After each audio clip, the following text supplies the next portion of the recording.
Before I start this video about how I philosophize my life, I'm done from grade 11 yung 6. I'm not smart, and actually I'm not stupid either, but I can learn, or I am the fast learner. And I can handle everything just to be good enough and be the best grandson to them. I show that I can follow what they say. My aunts taught me to be smart at all the time and things because they say I get stupid quickly, and that's also for me. They also said that you should put others first before myself because the Lord will bless you more. As if they mean that I will get I want in the right time.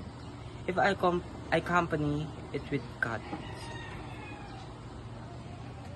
They said I look cute and tall, especially my eyebrows is makapal. And my with my grandfather side is may lahi silang Bombay. And may lahi din kaming matatangkad. And hindi naman bago sa amin na yung mukha namin is pogi, maganda. And actually, I have scars on my left foot and on my head when I made my scars in my foot because when I was young, Mr. Father and I were riding bikes and I put my foot in the bike. I was curious what would happen. What would happen to my foot? Next, the iron roof. On my head, I came off because we were playing with it. And I like to read because I know that when I read, we'll get words that I have not yet learned and understood. So I study it while I read the books and so on. They say I'm black sheep, but that's what I really am. Because maybe it's because of my family. That's why I act like that. But I fix myself and correct all of my sins and my mistakes.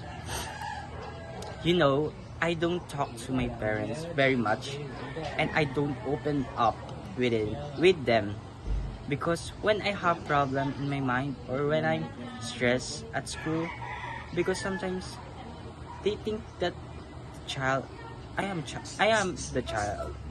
Actually, I'm the bata pa lang, wala kang karapatan ganun. It's just a way to stress. I'm not going to pay. Sabi nga nila, I'm not going to pay the pay. So, bakit ka na sa stress? And I quickly get bored and fed up, especially with the people who don't know what to do in life. And I don't like others' humors because hindi ko naman sila ka-vibes. And also hate myself because there are things I can do but I force myself to do it for others and for my and ang ayaw ko din sa sarili ko is yung mabilis ako magsawa sa mga bagay na wala namang halaga sa akin.